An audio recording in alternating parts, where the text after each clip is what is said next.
Äxmätzäki Velidi lived a long life. Shagird, muallim, student, public figure, the head of Bashkortostan government, companion in arms of Lenin, Stalin, Atatürk, world-famous scientist, Turkologist, Arabist, historian, and this is one and the same person, getting acquainted with his life full of victories and defeats. One cannot be surprised how the destiny of one man could comprise so much. Ahmet-Zaki Velidi was born in a family of a mudaris, a teacher of madrasa, that is Muslim religious school, and mullah, that is mosque preacher and head, in a village of Kuzyan, now Ishimbai district of the Republic of Bashkortostan. He had his elementary school education at his father's school, who was quite an educated person, knew the Arab language and Farsi, intricacies of Muslim theology and law. He had a dream that his son would be a teacher and a preacher, but in the year 1908, Ahmet-Zaki, who was 18 that time, left his native village. He left a letter to his father telling that he wanted to continue his education. Since that time, there started my long life full of hardships and incident, he wrote in his memoirs many years after. Having left his native village, Ahmet-Zaki set off for the town of Kazan, where he got enrolled to senior department of a well-known madrasa, Kasimiya. A gifted young person was asked to become a muallim, that is, a teacher, after graduation. He was teaching history and literature of Turkic peoples. It was that very time when history became the essence of his life. In the second decade of the last century, he published his first research works on history, ethnography, and culture of Turkic and Muslim peoples of the Volga area and Central Asia.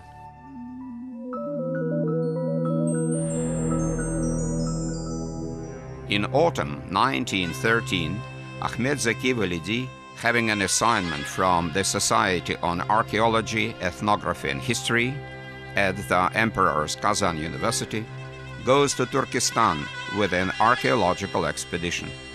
For 3 months, he studies rare Oriental manuscripts in Ferghana, Kokand, Andijan, Namangan, and surrounding territories. He buys and copies materials connected to the history of Turkestan, as well as dictionaries, manuscripts on geography and ethnography. Here you can see the building that housed the Tashkent Teachers Seminary. It was here where Validi was enrolled into the Archaeogeography Amateur Study Club. Validi addressed the meeting of Turkestan Archaeogeography Society, and it was quite a success.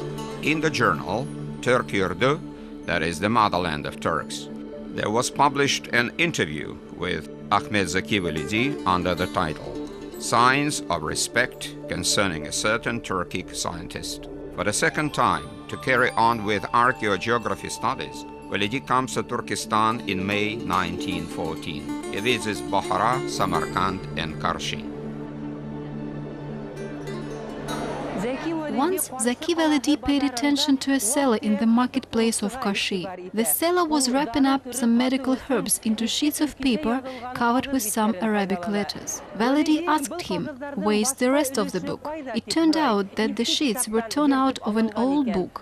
Velidi bought it for 20 kopecks. It means he got the book practically for nothing. It was the oldest translation of the Holy Quran into an old Turkic language. It was the 10th century translation. In the town of Karshi, Ahmet-Zaki Velidi found one more medieval cultural monument, the work by Mahmud Vazifi, written at the beginning of the 16th century. It gave description of social and cultural life in Herat. Descendants of Tamerlane were the rulers of the town those days. Those were the expeditions which initiated Zeki Velidi professional fascination with history and culture of Turkestan. He considers Turkestan to be historic motherland and the leading bastion of Turkic peoples. Unique and innovative works of Ahmet-Zaki Velidi won him great esteem among Turkic and Russian public opinion. In 1916, Muslims of Ufa province sent him as a representative to the Department of Muslim Faction at the Third State Duma of Russia. At that time, He even couldn't guess that his political activity could deprive him of his scientific work for years to come.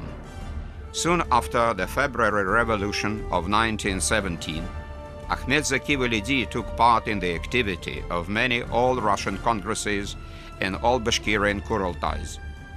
On 1st of May 1917, the first All-Russian Congress of Muslims is inaugurated in Moscow. For a few days, there were sharp arguments, a real fight between advocates of unitarism and federalism for democratic Russia state structure. Advocates of federalism won the battle, and Akhmet-Zaki Velidi was in their number. He passionately supported that idea. He was sure that future of great Russia could be built only on the foundation of federalism. His dreams really came true many years after that event. In 1990, the Republic of Bashkortostan Supreme Soviet adopted a declaration on the state sovereignty of the Republic of Bashkortostan within the Russian Federation. Addressing the Second Congress in Tashkent, Akhmet-Zaki Velidi stated, "Turkic and Russian languages should have equal rights. That is to be so."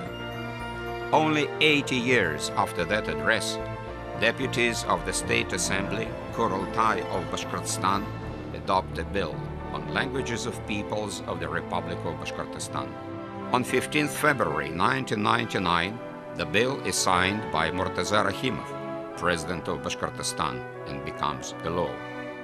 The law proclaims state languages of the Republic of Bashkortostan are Bashkir and Russian languages. The words of Akhmet-Zaki Velidi come to mind. Don't consider it as a prophecy. The year 1917. Akhmet-Zaki Velidi was at the helm of Bashkir National Liberation Movement. He is one of the founders of the Bashkir Army. From 1917 to 1919, he is a deputy chairman and the war minister of the Bashkir Autonomous Government. In the autumn of 1918, the situation in Russia drastically changed. In November 1918, in Omsk, Admiral Kolchak declared himself supreme ruler of Russia and issued an order to disband all national military armed units and national governments. He essentially refused to accept nations' right to self-determination, and in this particular case, he renounced Bashkir national autonomy. Under such circumstances, the leaders of the Bashkir national movement, headed by Ahmet-Zaki Validi, started cherishing the idea of switching allegiance to the Bolsheviks, the Reds. The Bolsheviks did recognize the right of nations to self-determination. Having understood that he could not be with a white guard movement, he signs a historic treaty with Lenin and Stalin that Russian central government recognizes political autonomy of Bashkortostan. That union substantially increased the power of the Soviets, helped them to win in the civil war, and re-establish the unity of the country. But soon after that, the regime of Bolsheviks violated the previous treaties signed with representatives of Bashkir people. Step by step, Moscow started infringing upon the rights of Bashkir autonomy. Центральный комитет партии обсуждал у себя так называемый башкирский вопрос. The Bolshevik Party's Central Committee put the Bashkir issue under discussion. A commission was organized to address the Bashkir matters, this commission chaired by Joseph Stalin. He was then in charge of the People's Commissariat for Nationalities, but no member of the Bashkir Revolutionary Committee participated in this commission. The committee drafted an additional decree on the state structure of the Bashkir Autonomous Republic. The decree was signed by Lenin, the then chairman of the Council of the People's Commissars, as well as by Kalinin. The members of the Bashkir Revolutionary Committee were taken aback. Validi happened to be in Moscow at that time, and he was received by Lenin on the following day. Validi said to Lenin, "You yourself signed the document on the Bashkir Autonomous Republic, but this decree undermines our previous accords. Can you explain that?" This is what Lenin said in reply. "Forget it. We are now dealing with the matters of a worldwide revolution, and you are supposed to participate in this process as well." Lenin called the accords a mere scrap of paper. Ahmet-Zaki Validi was disappointed and sent a letter to the members of the Bashkir Revolutionary Committee. They adopted a resolution whereby all members of the committee resigned as a sign of protest against Lenin's decision. Validi left Russia. Unable to proceed with a peaceful opposition to such a policy, Validi left for Bukhara. That was the end of Ahmet-Zaki Velidi, first stage of struggle for political autonomy of Bashkirs. Long years of roaming the world began. On the 29th of July in 1908, wishing to continue the studies in faraway towns, I secretly left my native place. And on the 29th of June in 1920, I'm on the run once again. But this time, I'm on the run from Lenin. And again, I'm raising the banner of struggle. But I have to retreat to deserts and mountains of Turkestan. If we don't achieve this, I will go to Europe. That was the beginning of Validi's stories about his struggle in Turkestan. The stay of Ahmet-Zaki Velidi in Turkestan is one of the most complicated, interesting, and least studied periods of his life. The arena of his struggle became Astrakhan, Baku, Ashgabat, Chimbay, Bukhara, Samarkand, and Tashkent. Up to now, that period of Validi life causes a number of arguments among research workers. Some consider him to be a leader of national liberation movement, others to be a Basmach collaborator, that is, a counter-revolutionary. Bu bosmachilik deb aytilishini ham o'ziga xos bir tarixi bor. In 1918 and the years that followed, the term Basmachi movement was not in common use in Turkestan. You will not find this term in the archive documents of those days. The term came into being only in the 1950s. They applied the term Basmachi to gangs of bandits, 10 to 15 men strong, who raided villages and robbed people. The Bolsheviks introduced that term to discredit and defame the importance of national liberation movements of Turkic nations. I have no doubt whatsoever that it was a genuine national liberation movement, and the role played by Zeki Velidi in that struggle was invaluable. The life was full of hardships for Velidi in Turkestan. Bolsheviks tried their best to find and eliminate him. That is why, at a Congress of Peoples of the Orient held in Baku in September 1920, he participated secretly. On his way back, he stopped in a small town of Petrovsk, Saratov region, and there he wrote the words which became well known in history. It was his letter to Lenin, Trotsky, Stalin, and Rykov.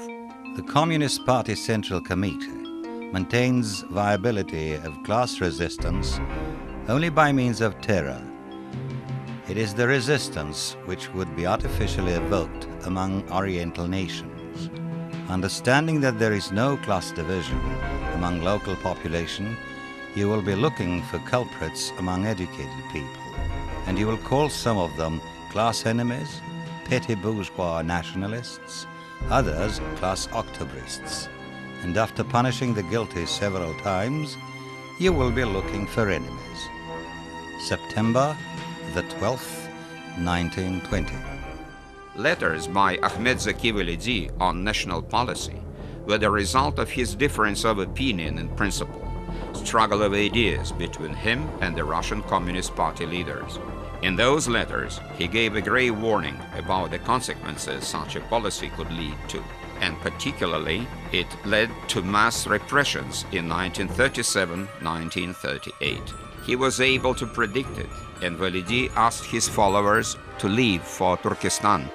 It was the only way to save the elite of Bashkir people from inevitable terror. Unfortunately, Akhmet-Zaki Velidi prophecy came true. If those days the Communist Party leaders paid heed to his words, the history of our motherland quite probably would develop along another road. In Moscow, they clearly saw that Validi was an all-Russia scale politician. Not surprisingly, that Stalin tried his best to draw him to Moscow. But the founding father of Bashkir autonomy clearly saw the real state of things. Quite probably you find the victims you badly need, but we won't be such victims, he wrote in the above letter. One day, the leader of New Hayva held a majlis in the former Khan Palace in honor of Ahmet-Zaki Velidi. Pahlavan Niyaz Haji, chairman of the young government, asked Validi, "Why didn't you stay in Moscow?" The answer was, "If there were a chance to do somebody good while in Moscow, I would not take the way of retreat into these deserts and mountains." A famous Hayva saint, Pahlavan Ata, said, "If you are a wayfarer, be on your way. If a coward, stay at home." Under the circumstances, Ahmet-Zaki Velidi had a clear vision that he could do a world of good to his people in other countries. When parting with his motherland, he had to suffer great losses. One of such losses, saying farewell to his dear companion, his wife Nafisa, who forever remained in his heart. It was the deepest sorrow. Another great loss, his son Eris died of malaria in a village of Kharkosh, Vatken district of Uzbekistan.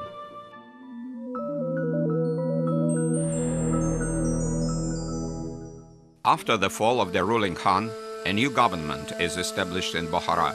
Among those founders of a new state, there were many Bashkirs who joined the national liberation movement in Turkestan.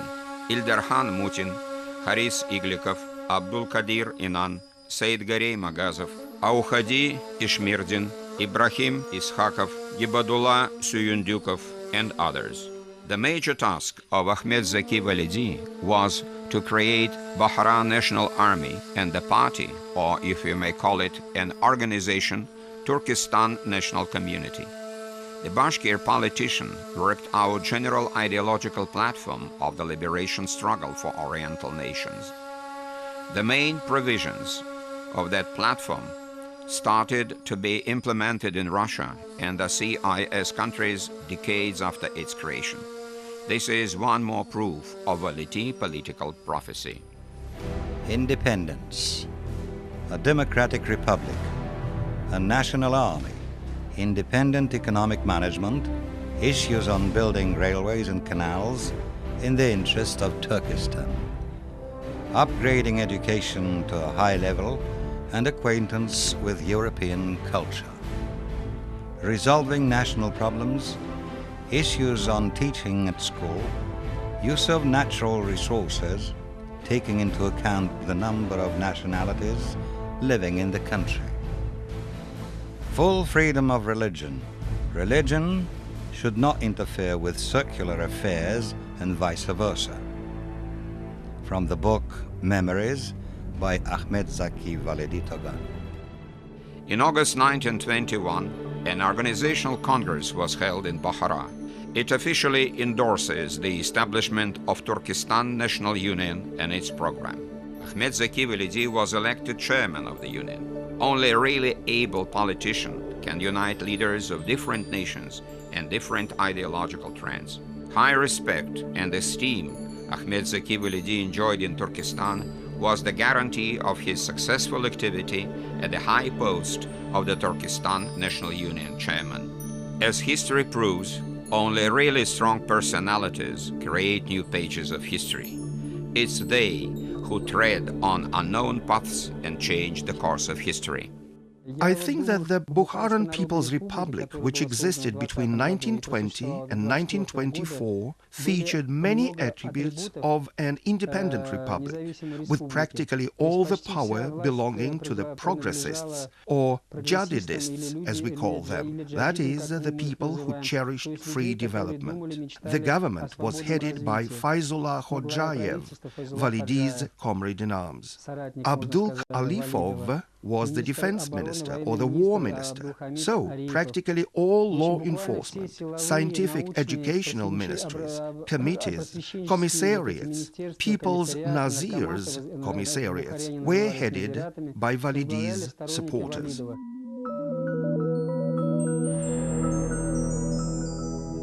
Another important event which stimulated political surge in Turkestan, the Congress of Turkestan National Union, was held in Samarkand in September. The Congress endorsed the flag of Turkestan and other symbols of a new state. The day the flag was hoisted, we decided to declare national holiday. So, on different territories of Turkestan, there were raised flags of freedom of our people. People who said to defend their country from Bolsheviks. That Congress was the most successful of all held in Turkestan, and it was held in the atmosphere of moral animation. From the book Memories by Akhmet-Zaki Velidi Togan. Despite his busy work schedule, Validi nevertheless maintains close contacts with his motherland. Severe famine was raging in Bashkortostan at that time, and Validi, with the approval of Bukhara government, is sending several railway carriages of food there.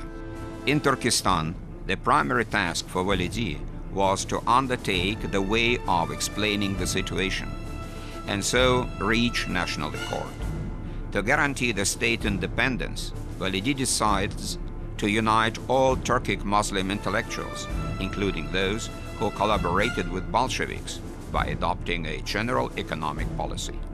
He did a lot to subject Basmachs to general democratic goals. But when a former defense minister of Osman Empire, Enver Pasha, joined the Basmach movement, the situation radically changed. Validi thought that under existing historic conditions, Turkic peoples could establish a national state on a federative basis with its own army and other organs of power. In principle, everything could have been accomplished within 4 years, but there happened something which all historic literature calls the Enver Pasha adventure. His arrival in Turkestan from Moscow changed the situation dramatically. Validi and his supporters had to go underground. The environment for their struggle became highly complicated. Did Validi suggest quite another way of solving the problem to Enver Pasha? He proposed that he should leave for Afghanistan to the last Amir Said Alim Khan to get his blessings, so to say. It is from there that he should start acting anew, at a new level, with a new political image, having acquired new knowledge. But actually, Validi's dreams came true in the Bukharan People's Republic. It was such a short period. That period needs to be investigated. During the Soviet era, many books and research papers dedicated to the Bukharan People's Republic were published, but all of them treated the subject at a certain ideological angle. When Validi met Enver Pasha, he tried to persuade the latter to give up Basmach movement, but Pasha stood on the position of active military action. And it is true, Basmachs under his leadership won a number of victories. People from different areas of Turkestan joined the movement, and Validi followers also had to take on arms. Әхмәтзәки Велidi Байзулла Хужанан Атхарай. Ул әмирдән яңа Атхарайда. Leaving for Bukhara, Validi came to Fayzullah Hoxha, chairman of Turkestan People's Commissars. Fayzullah Hoxha told him, "When I was in Moscow, Stalin again mentioned your name. In March he was angry with you, but now he changed his views. If you go back there, he will receive you with respect as before, so you make your own decision what to do." Validi answered, "There is no way back for me. Probably I will leave for another country." Fayzullah Hoxha replied, "If Enver Pasha and you join Basmachs, we will have to start an open struggle against Bolsheviks." And only long after that I understood that the 8th of November was that very day I would remember with tears in my eyes.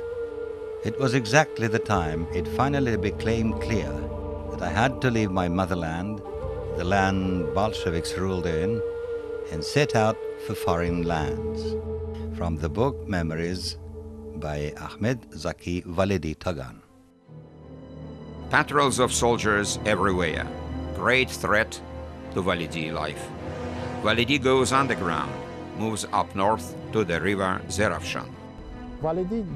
While carrying out my research work at the archives, I came across a very interesting case. In Jizak, Validi and his followers were tracked down by the Red Army soldiers. Trying to escape, they asked 2 Uzbek women for help.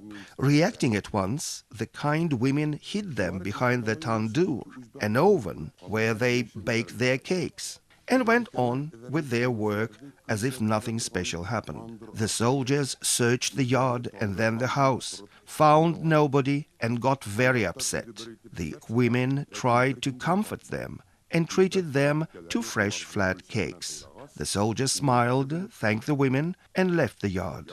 Clearly, common people supported Validi, as can be seen from this episode.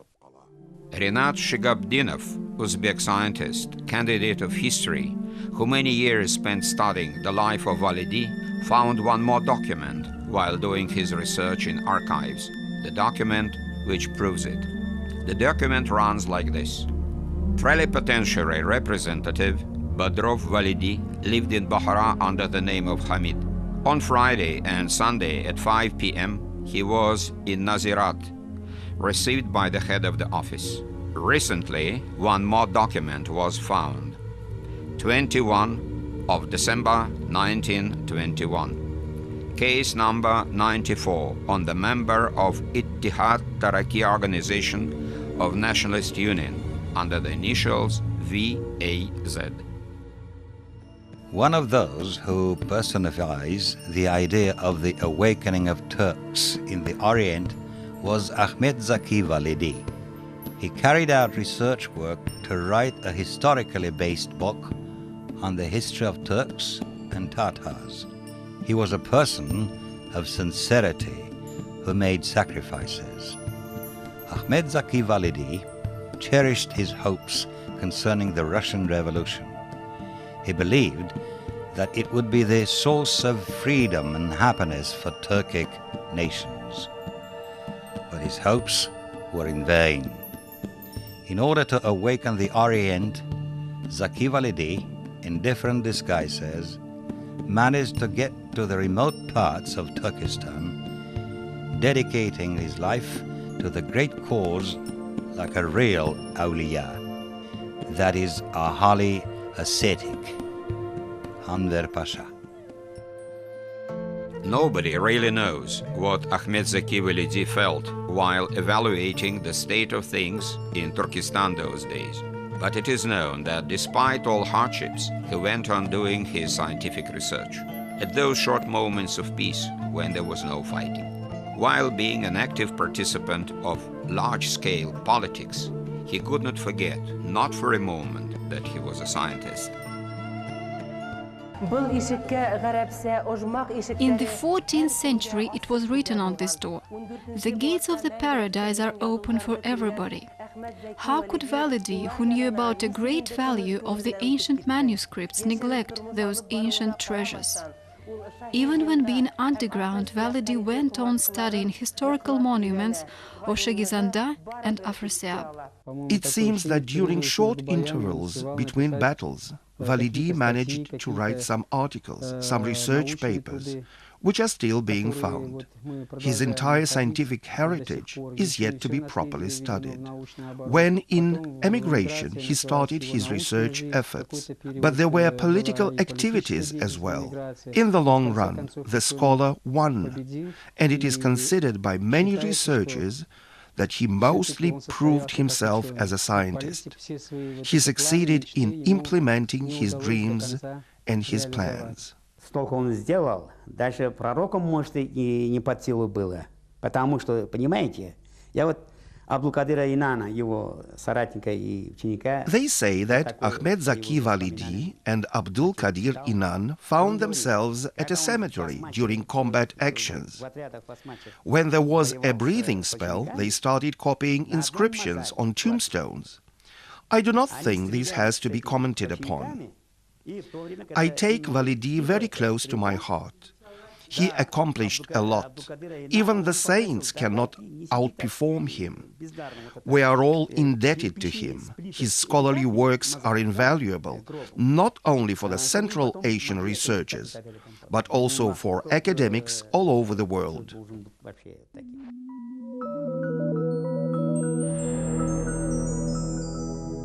In Tashkent, there was held the 7th Underground Congress of Turkestan National Union. There were adopted important resolutions concerning further struggle.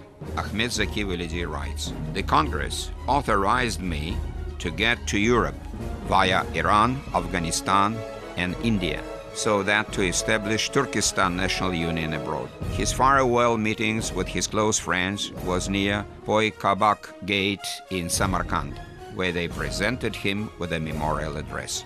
All that left a specific trace deep in the heart of Ahmet-Zaki Velidi." Before your arrival, we were not united as true believers struggling for freedom, but we were only small groups of basmachis, having no national ideology. The Union brought internal order into these groups, and so they became a living example of all the basmachis of Turkestan. You have united us under a unified center, under a unified program. Just before leaving Turkestan, Ahmet-Zaki Velidi writes a well-known letter to Lenin. With my departure from the Soviet Russia, a new page will be opened in the history of Southeastern Muslims. It's a pity that Muslims' rights and freedoms have not been gained as a result of the struggle within Russia. That is why the solution to those problems can be in the form of international struggle. My goal and my main task will be to explain to the entire world the essence and history of our claims. From Ahmet-Zaki Validi's letter to Lenin. The letters Velidi wrote when leaving Turkestan were summing up a definite period of his life and struggle. They are not ordinary letters, but historic program documents. The most precious and memorable is Farewell Letter to Bashkir People. Our people are like couch grass. If a small part of its root remains in the ground, the couch grass will spread all over the garden. When studying Turkestan period of Validi life, you are more and more convinced that whatever situation he found himself in, wherever he stayed, he took to arms for the only goal, that is, to speed up his return to his motherland. His belief that he will be able to overcome any hardships, that he will come back to his motherland, gave him strength to struggle. His love to his native people, to the holy motherland, were his constant source of inspiration. For my beloved people, I am ready to give my life. Love is the only feeling that makes me live, wrote Validi.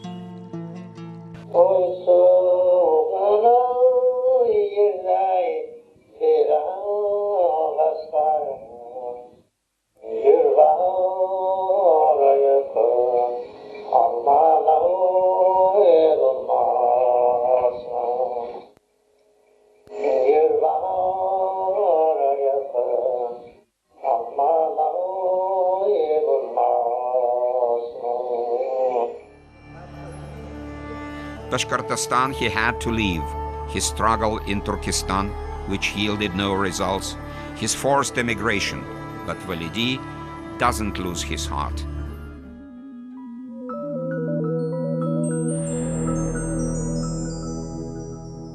Iran, Afghanistan, India, France, Germany, For 18 months, Ahmet-Zaki Velidi and his companion in arms and friend, Fath-el-Qadir Suleiman, were wandering, looking for shelter. In 1925, they come to Germany. That time, politics was of primary importance for Validi. But at the same time, he tried to dedicate some of his time to science. He took keen interest in history and current situation in Turkestan. Later, he wrote about that period of his life.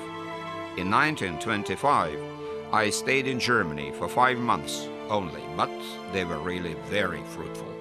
In Berlin, Validi liked to work at the Central State Library. Today, readers work there. Among them, there are those who study works written by Validi. In the old days, Berlin State Library was called Prussia State Library. One of the most famous traditions of the library was collecting books published in different countries. Here, in this building, where Zeki Velidi was a frequent visitor, are kept the books connected to his name. Ich habe in Vorbereitung auf unser Gespräch in den Katalogen der Staatsbibliothek nach Werken von Zeki Velidi gesucht und habe... Having found out about the aim of your visit, I checked the catalogs of our library once again and found there 16 books written by Validi. To my regret, a lot of books were destroyed during the World War II. Today I cannot show you his main book about travels of Ibn Fadlan. Some reader has borrowed it for reading.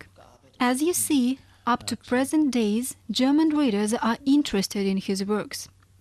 One of the research projects about Validi was written by Friedrich Bergold. The book is based on Validi's memoirs. Up to these days, this work is considered to be one of the basic works on the scientist's biography written in German. One more thing, the book was published in a publishing house headed by Klaus Schwartz. Validi worked together with him at the Oriental department of the library. In the book, written by Bergold, there were some descriptions of the author's meeting with Nazmiya Hanum, the wife of Validi. Her ideas are the ideas of a person who shared grief and happiness with Wälidov for a lot of years. They deserve special attention indeed. Students read these books with great interest. The works by Ahmet-Zaki Velidi kept in Berlin State Library. Nikolai Ashmarin, on Tatar literature, translated by Ahmet-Zaki Velidi. The book was published at the printing house of the newspaper Vakit in Orenburg in 1913. The History of Turks and Tatars, published in Kazan in 1912. Mongols, Chinggis Khan and Turks, published by Wälidov in Istanbul in 1941. This is the fourth sequence of the research, Grey Wolves. The Introduction to the History of Turks. That book was published by Wälidov in Turkish in 1946. Methodology and History, published by Wälidov in Istanbul in 1950. Miniatures of Istanbul Library. That book was published by Wälidov as a separate volume of Istanbul University papers. In the Berlin State Library, there is also kept a book published in 1950 to the 60th anniversary of the scientist Akhmet-Zaki Velidi Togan. In the introduction, written by Herbert Jansky, we come across such words. Validi is not only a famous scientist, but he is also an outstanding national figure. A famous Afghan poet, Gabdul Rasul Khan, wrote an ode dedicated to a great Bashkir scientist. This ode is published here in this book. It's another proof of Validi fame. So the way Validi treaded on across Central Asia to Europe is the way of his coming back to science.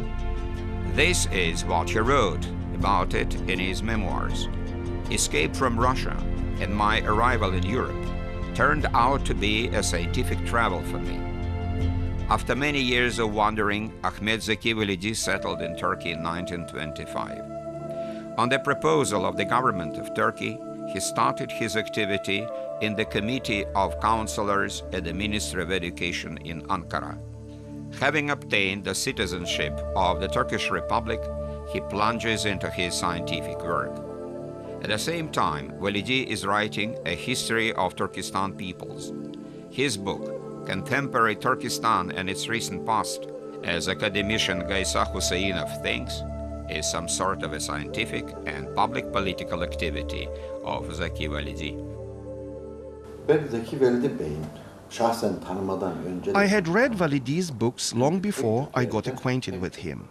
Those were serious, profound works, firmly based on original sources. I highly respect him for his excellent command of Farsi, German and Turkish. He was not a tall man, but his ideas were sky high. Ahmet-Zaki Validi was and remains one of Turkey's greatest scholars. There was no place for pseudoscience around him. He asserted truth. He loved truth and addressed any matter from the academic viewpoint.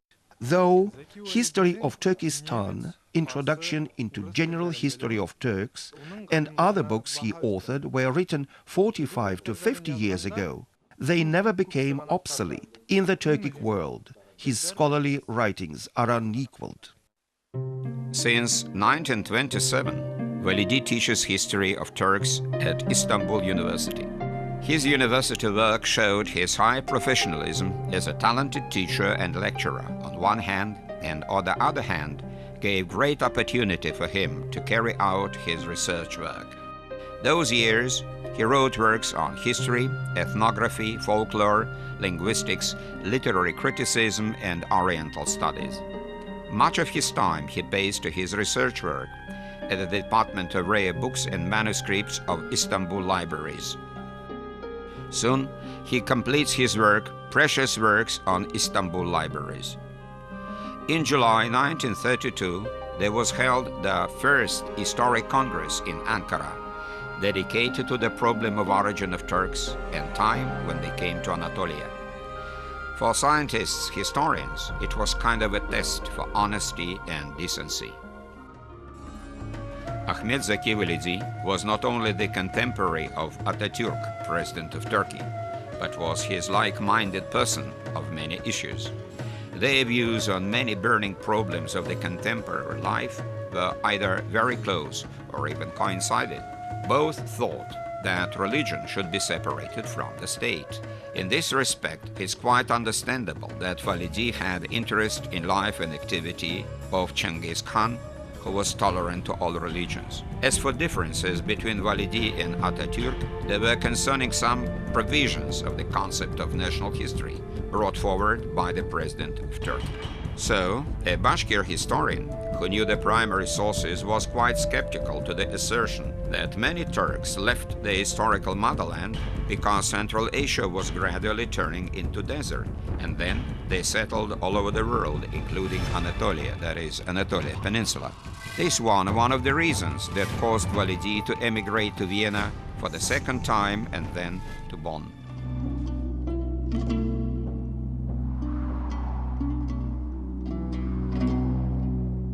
Ahmet-Zaki Velidi found himself in a severe disgrace because his opinion was very different from the opinion of Ataturk, President of Turkey. Velidi had to immigrate to Austria. After a few years, he moved to Germany, and the German scientist Paul Kali, who invited him to work at the University of Bonn, became his friend till the end of his life. To find a friend, one should close one eye. To make him stay with you, one should close both eyes. Norman Douglas, an English writer. Whatever the country his destiny brought him to, whether it was Turkey, France, or Germany, in all those countries local scientists asked Validi for joint work. They understood perfectly well that only that country made progress where there were more clever, free persons who could stand their ground. In the 1920s, 1930s, émigrés from Russia included not only the Russians, but also representatives of other nationalities, citizens of the former Russian Empire. The ties between the two countries, established as early as in the 18th century, especially during the reign of Catherine II, became more intensive after the Bolshevik Revolution and the civil war that followed. Among emigrants, there were not only monarchists and liberals, but also individuals sharing communist ideas. In Western Europe, they established organizations of their own that could rightfully be called states within a state. Those communities influenced to some extent the development of the country where they functioned.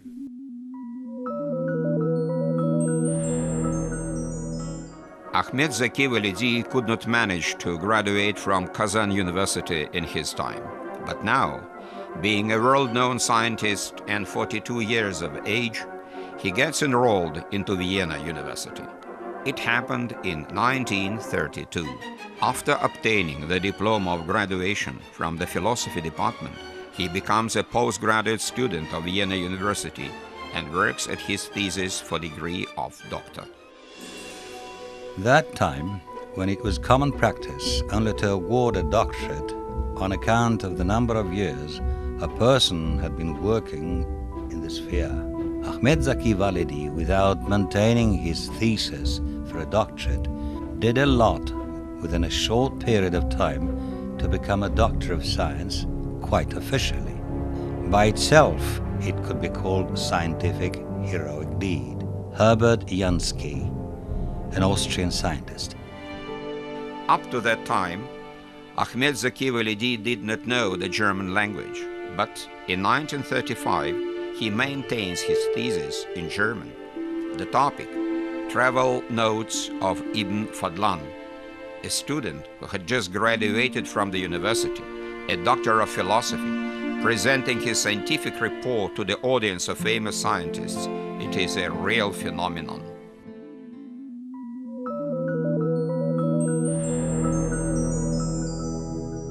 Within 1935-1938, Validi's life is closely connected with Bonn. Here he carries on his research on the history of Central Asia, teaches the Arabic and Turkic languages. This house in Bonn still remembers the famous scientist. Wir befinden uns im Universitätsarchiv Bonn. Wir bewahren hier Personalakten auf von 1818. Our archives contain many documents connected with the activities of Zeki Velidi. They testify to the fact that the Bashkir scholar worked at the university between 1935 and 1938. The documents disclose the number of students he had during each academic term, the topics of his lectures, and the timetable of his classes. This document, for instance, shows specific classes he conducted. Paul Kahle, a German scientist who dreamt of opening a separate Oriental Studies Institute in Berlin, which could carry out versatile research, considered Validi to be a really serious scientist who knew his subject to perfection. Very soon their relations turned into sincere friendship, and later Paul Kahle was that very person who gave a helping hand to Validi at the time of hardships. Paul Kahle was born in Eastern Prussia in 1875. He was one of the first European Orientalists who worked as a preacher in Lutheran Church in Cairo, Egypt. After that, he taught at various German universities. In 1923, he was elected chairman of Oriental Studies at Bonn University. That very chair, which under his leadership managed to employ the most famous Orientalists of Europe. In 1938, Paul Kahle left fascist Germany on political motivation and worked in a frontline British scientific centres. His anti-fascist stance in Britain had quite negatively told on his life.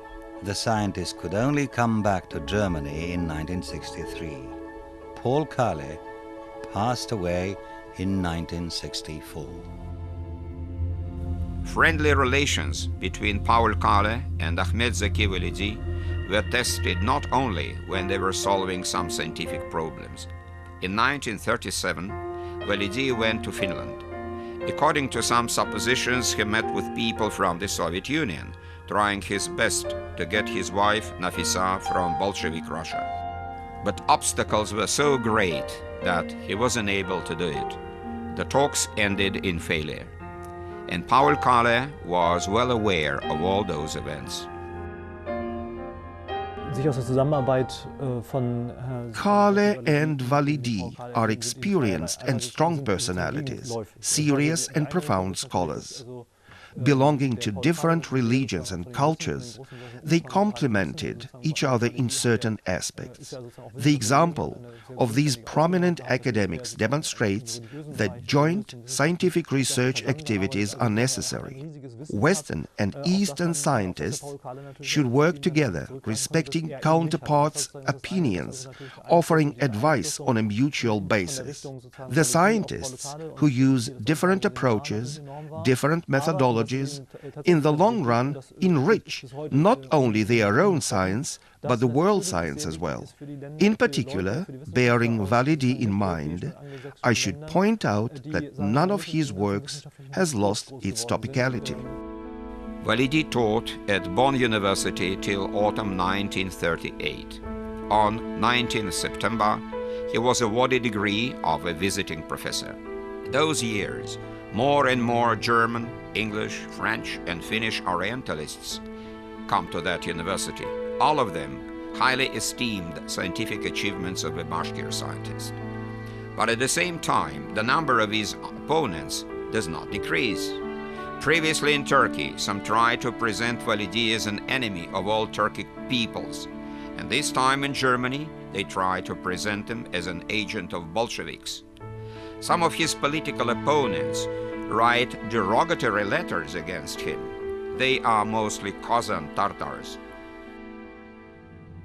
When you get in touch with Zeki Velidi's life, you understand quite well that he was not only a talented personality with a very hard destiny who overcame lots of hardships, but also an outstanding scientist in his field of science. From the very outset of his political activities, he had quite a number of enemies who were not satisfied with his steps they had taken against him in Turkey. They're trying to strike blows on him even now. Paul Kale, a German scientist, Orientalist. At the time when Validi worked at Bonn University, in his letter to a certain Turkish minister, he wrote the following words: "You would not knock me down with a hat." Such words could be said only by the person who was well aware of his own strength. He could overcome any hardships of life. Whatever side blows were struck from, a Bashkir scientist went on working, carrying out his great scientific mission. Strong personalities become stronger under blows struck by destiny, and only the weak become weaker. Ahmet-Zaki Velidi writes about that period of time in such a way: "When I found myself in emigration, I had an alternative, either to dedicate myself to science or proceed with my political activity. That is why, since 1921, I completely ignore any public activity." Having given an assignment to his followers and comrades in arms to carry on political struggle, he completely plunges into scientific work.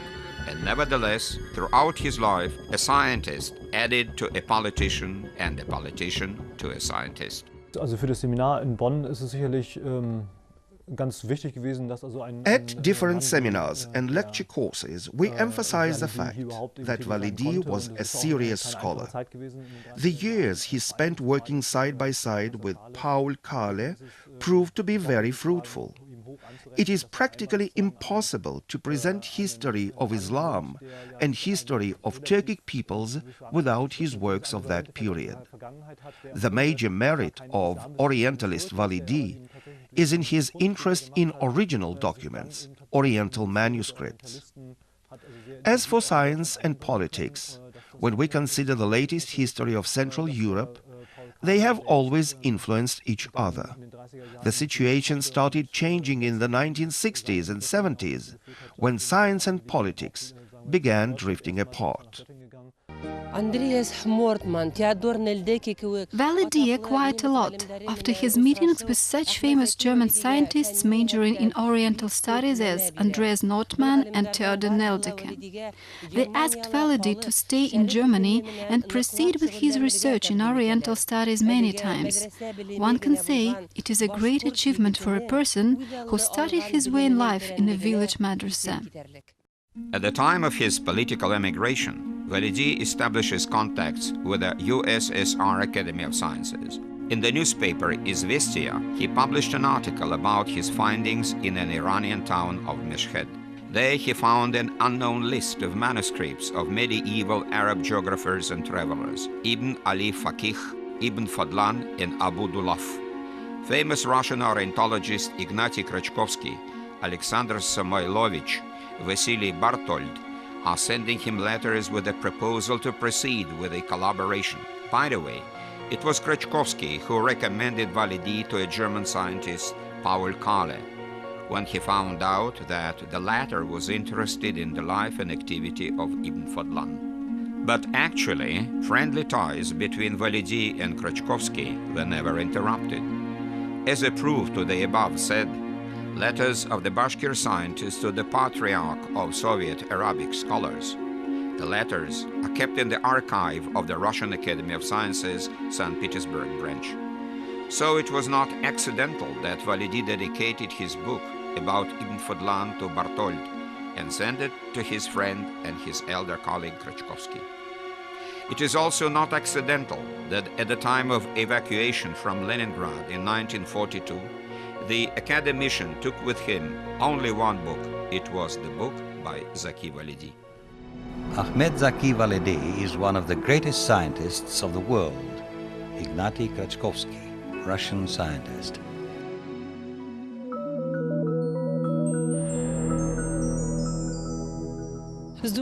A great Russian scientist and poet Alexander Pushkin wrote in his poem Eugen Onegin about one of his characters, namely Vladimir Lenski, with a real Goethean soul. It is connected not only with the fact that Lenski studied there, but with the fact that Goethean's atmosphere was full of free thinking. Validi, who was craving for freedom during all his life, also got into that town, and perhaps it didn't happen by chance. Wir bewahren hier Unterlagen eigentlich über alle Professoren dieser Universität auf. We have documents in our archives that are related to life and activities of scholars and students of Göttingen University.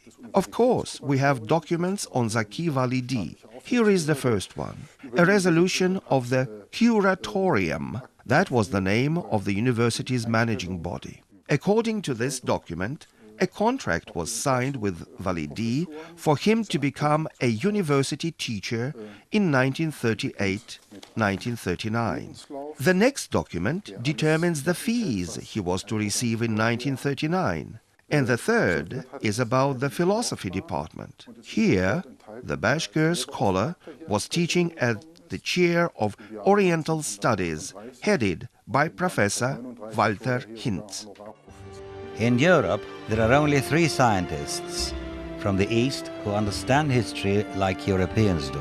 2 of them live in Bonn now. They are Validi and Datia. The third is Kazvini. He is in Paris. Denison Ross, an English scientist. Actually, all those years when Validi lived in Austria and Germany, he becomes a scientist with a world-renowned name. His main scientific works were written in those countries. It's not an easy task to live in a strange world and not to lose one's identity, but Validi was a person of strong will. He never gives up. His struggle for freedom, truth and justice never cease. One battle follows another. As they say, even a great oak tree can break in a severe storm. What was the source of Validi's strength that made him live, struggle and win? One day, Validi, while staying in some European city, heard a horse neighing. He stopped and listened to it. Suddenly, a horse rushed up from round the corner. It turned out that the city hippodrome was not far away, and a horse managed to get loose and started running along the streets. Validi was not scared. He bravely stepped forward, grasped the horse by the bridle, stopped and pacified it. A German professor who was accompanying Validi was so overwhelmed with all that he was only able to ask, you were not scared? I'm a Bashkir, was Validi's simple answer. I was brought up on a horse. His destiny took him to faraway lands from his native place, but the blood memory, the memory of the heart, kept him in close contact with his motherland, with his people, gave him strength and inspiration.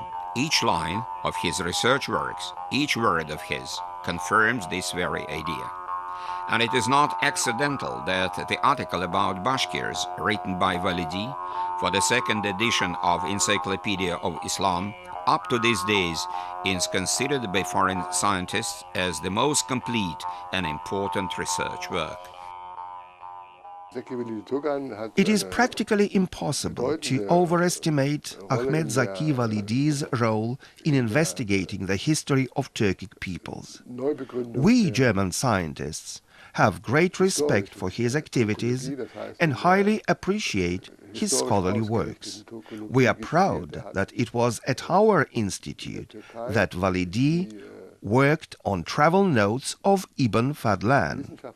We constantly refer to his books in our daily activities. These papers will never become obsolete. On the contrary, Validi's books acquire much greater value as times go by. We are proud of the fact that he worked at our Göttingen University.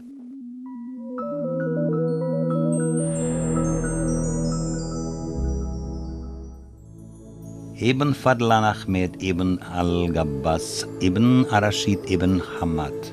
That was the name of an Arab traveler and writer who lived in the first half of the 10th century.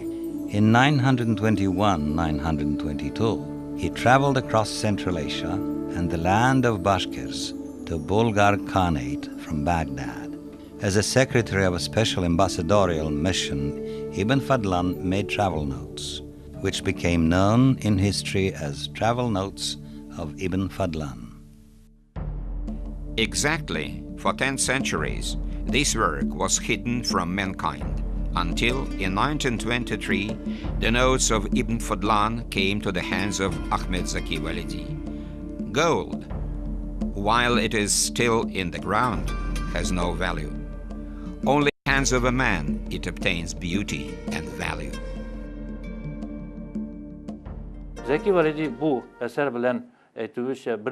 For many years, Zeki Velidi toiled on the manuscripts of Ibn Fadlan. Why did he pay so much attention to it? The Bashkir emigre scientist himself gave an answer. The matter is that no written evidence or any other testimony has survived that relates to the Turks' history between the Scythian times and the Tatar invasion, except for the notes by the secretary of the Baghdad Caliph's ambassadorial mission to the Volga Bulgars. Further, Validi was greatly attracted by the origins of the Turks, and as he worked on ancient history of the Oghuz, Pechenegs, Bashkirs, Khazars, it was much easier for him to rely upon that source, the author of that source having met with representatives of the above-mentioned peoples himself. Besides, the work on the book about Ibn Fadlan became for Validi a genuine scientific competition. The matter is that in Leningrad in 1936, academician Krachkovsky and his disciple Andrei Petrovich Kovalevsky were also getting Ibn Fadlan's manuscript ready for publication. There exists such a notion as priority in science, and it is highly important who would be the first to publish his research work. At that time, Validi and Kovalevsky carried on a sort of remote polemics. They were in the process of preparing the same source for publication, but approached it from different viewpoints. Comparing these approaches, is exciting because both of the scholars were prominent scientists, and the differences in their opinions help understand history better, the history of Turks and other peoples on the Eurasian territories of the early Middle Ages. The source found by Akhmet-Zaki Velidi proved to be an extremely valuable historic source, which helped him to get into the first ranks among the world scientists. Yes, under a cover of one ancient book, there happened to be three most precious manuscripts by Ibn al-Faqih, Ibn Fadlan, and Abu Dulaf. It was exactly that time in Meshhed when Validi said his prophetic words, that discovery would set a new direction to his life, and so it happened. Validi proved a versatile, gifted scholar. Anyone interested in his scientific heritage arrives at this conclusion. The role he played in the development of Turkology can hardly be overestimated. German scientists have great respect for Validi, regarding him as a real pioneer in the sphere of studies of history and culture of Turkic peoples. It was he who blazed new trails, and the others just follow in his steps.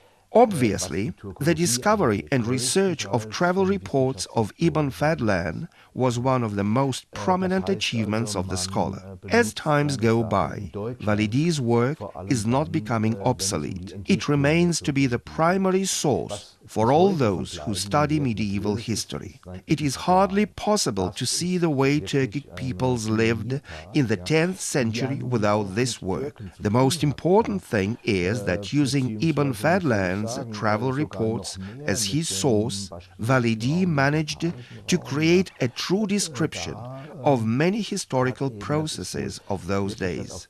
In his work, you can clearly see the attitude of the Bashkir scientist to Central Asia, to the Urals. Validi played an extremely important role in the development of Bashkir and Turkish science. At the same time, he is an internationally renowned scientist.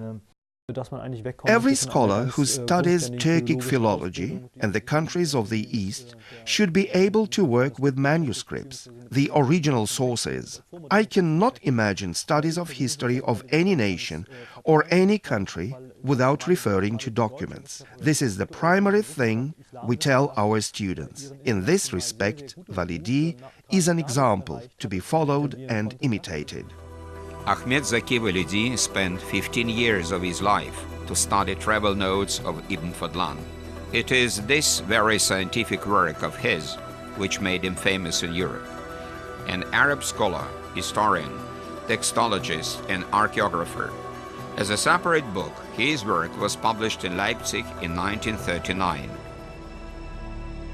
The research work of Zeki Velidi, a book of travels of Ibn Fadlan, is a small encyclopedia on the history and culture of Turks.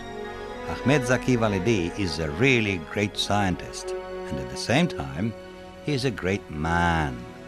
Herbert Jansky, an Austrian scientist. The book by Wälidov about Ibn Fadlan is at the same level as the books by Marquardt and Kudud al-Allama by Minorsky. Henry Gregory, a French scientist. This scientific work is a unique work. None but Togan would have been able to write it so elaborately and so thoroughly. Berthold Spuler, a German scientist. This book is a valuable contribution to science. Yusuf Akçura, a Tatar and Turkish scientist, a public figure. The personality of Ahmet-Zaki Velidi and his works play a very important role in the development of consciousness of modern Bashkirs. He is not only the pride of your people, but he is also a prominent scientist who opened new horizons for the study of Turkic peoples. His research is a real phenomenon, and it is of great interest for scientists working in different spheres of science. The study of Validi's works is a great school of life. It seemed that his stay in Austria and Germany was well arranged. He acquired many friends. He was recognized and highly respected by many leading world scientists, so everything was all right. He lived and enjoyed life. But Akhmet-Zaki Velidi felt himself less and less comfortable in the atmosphere of German chauvinism and militarism, which contaminated even scientific circles. He was dreaming of working in his native Turkic surrounding and working for Turks. That is why, in 1939, he left for Turkey, where the political situation changed after the death of Atatürk. After the start of World War II, in 1942 to be exact, Validi came to Germany only once. He mentions it as if in passing in his reminiscences. I was lucky to find some documents about that trip of the Bashkir emigre. He visited Germany to participate in the Congress of German Orientalists. At the same time, using the opportunity he had, he met with the Bashkir and Tatar prisoners of war, trying to make their life in captivity easier. He saw with his own eyes the anti-human policy pursued by the Germans towards other nations, and he understood that the Germans were fighting a losing battle. In 1939, Validi comes back to Turkey as a professor of history of Turkic peoples at the literature department, Istanbul University. He is 49 this time. He has neither home nor family. For a number of years, Validi appealed to the Soviet government for help to let his beloved wife Nafisa come to him, but there was no answer. Bu dönemin düğüm yok. Baş şaptardayı yerim yok. Kayda varsan bıktıldık. Tüylügen kilse değmesin diye. Yaprakka inip yok buldum. Bıktıldık. Alasın kıyığı görmesin diye. Nükter kiler görmesin diye. Hayıkenim bilmesin diye. Utkir tırnak bilmesin diye. Bıktıldık. Bu yaktalar bıktıldık. Kürtte sıksam bıktıldık. Yerde yapsam bıktıldık. Başımda yiyen yine şu bıktıldık. When Validi was convinced that he could never join Nafisa, he married Nazmiya, family of Roman Nogai, who came to Istanbul University to study history and prepare her doctorate thesis. Nazmiya Hanum became a true companion for Validi and the most close assistant in science. Men 4 ay kishkene bala bolgan vakitda atayım eniyimge aytkan İsembike tarihçi bulur dip. When I was only 4 months old, my dad said that I would be a historian. When entering the university, I had no wish to be a historian. I was telling that I didn't understand history. My father replied, "Study languages. History will follow them." That time I didn't comprehend what he wanted to say with those words. But when I went to China, history and truth came to me. In order to collect original sources, my father would travel across Anatolia and would take me along. He had a way with people, and they readily opened up their private libraries to him. They immediately understood that they were dealing with a great scholar and willingly presented him with their books. Father surprised everyone with his knowledge and his educational level. He knew history of the locals well, and so he could easily win their respect. In 1944, in Istanbul, a large group of intellectuals was arrested. The government of Turkey, in fear that the Red Army and Stalin were sure to win the war, wanted to demonstrate their attitude to anti-communism and pan-Turkic elements in the country. Ahmet-Zaki Velidi was accused of propaganda of Turanism ideas in Turkey and hostile attitude to the Soviets. He was sentenced to 10 years of hard labor. The family suffered great deprivations. His wife Nazmiya, his daughter and son, after Validi was imprisoned. But a scientist is always a scientist, even in prison. After getting the necessary materials, Validi completes the work over the book Introduction in General History of Turks. After 15 months in prison, Validi is set free, but he gets complete rehabilitation only after 2 years. Being isolated from the society, without his work, the Bashkir scientists spent 5 long years that way, and only in 1948 he was re-established at his former post, the post of a professor of Istanbul University. He dreams of introducing innovations into the university life.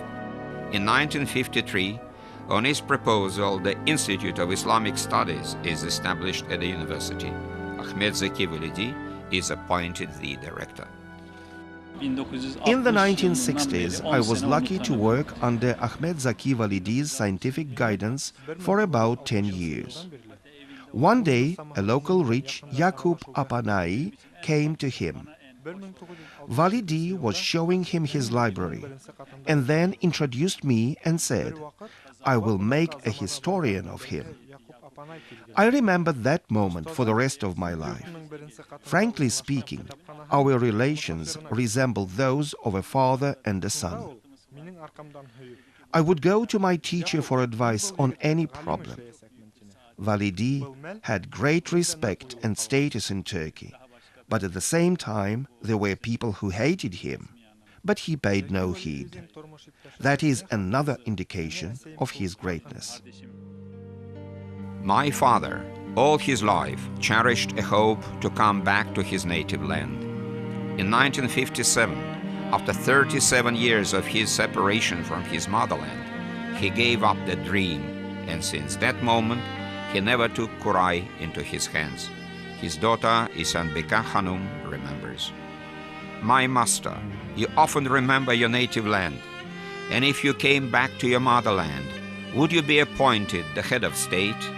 asked Nazmiya Hanum, her husband, one day. The world-famous historian, Orientalist, Turkologist, linguist, literary critic, and expert in folklore, Zeki Agay, against answered, "Oh no, Nazmiya, if I came back to my motherland, I would live in my native village and teach children." With every passing year, we more and more understand the greatness of Ahmet-Zaki Velidi. There is not a similar scientist in the history of Bashkortostan who won fame and glory not only in the Republic and the country, but all over the world. His fundamental studies of history and culture of Turkic peoples, his profound knowledge, his broad-mindedness truly deserve all-round respect. I think that Validi lived a happy life. His creative legacy will never fade. Validi's works are of great importance for not only the Bashkirs, Uzbeks, and Muslim people in general. They are of great importance for the whole of the human race. The February Revolution of 1917 opened up new horizons for the peoples of Turkestan. They would not have been able to use new opportunities without assistance from such personalities as Validi. The Soviet power gave only 1 year for the development of national states in Turkestan, as well as of Khiva and Bukhara. That assistance was quite enough for our peoples to use the emerging opportunities to the maximum and to stick to them in a staunch manner. It is with great warmth that Validi writes about our peoples in his memoirs. I was astonished when I learned about it. 85% of all his works are dedicated to Turkestan.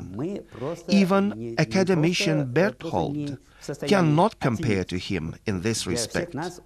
Validi is as if a guiding star for us. I am sure everybody will eventually realize this. Ahmet-Zaki Velidi conducted classes at Istanbul University up to his last days. In 1954, he was elected an honorary professor of Manchester University, Great Britain. Introduction into General History of Turks, Contemporary Turkestan and its recent past, Methodology in Historical Research, Memoirs, August Dastan, each and every idea and word worth its weight in gold. We are still to study them for many, many years. Judging by what his wife told, after the operation and in spite of his poor health, Validi gets up from his bed. "Why did you let him get up?" Nazmiya Hanım was asked. And she replied, "Whether a person who in his time didn't yield to the pressure of Stalin and Atatürk would listen to my words?" A great scientist passed away in 1970. Parting with him was held in Bayezid Mosque of Istanbul. He was buried at a nation graveyard, Karaca Ahmet. 1969 yılda Башкортстанга язган хуңгы In 1969, in one of his last letters to Bashkortostan, Validi was asking to send him kubai about sak and suk. Like those two brothers longing for their motherland, Validi was longing for his motherland as well. But his fate didn't let him come back to his native land. And only 20 years after his death, the name of this great scientist, who is praised worldwide, came back to Bashkortostan. Wherever his destiny took him, whatever hardships he had to suffer, Ahmet-Zaki Velidi always kept his native land close to his heart, never forgot it. The name of Validi, his world-famous books, have been received recognition in his native land. In 1990, in Bashkortostan, there was established a public prize named after Ahmet-Zaki Velidi. The National Library of the Republic has now been named after him.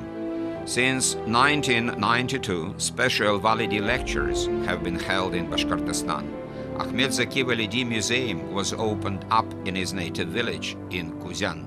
In the yard of the Oriental Department of St. Petersburg University, there was set a bust of the scientist, and a center of Turkic culture named after the great Bashkir scientist was inaugurated.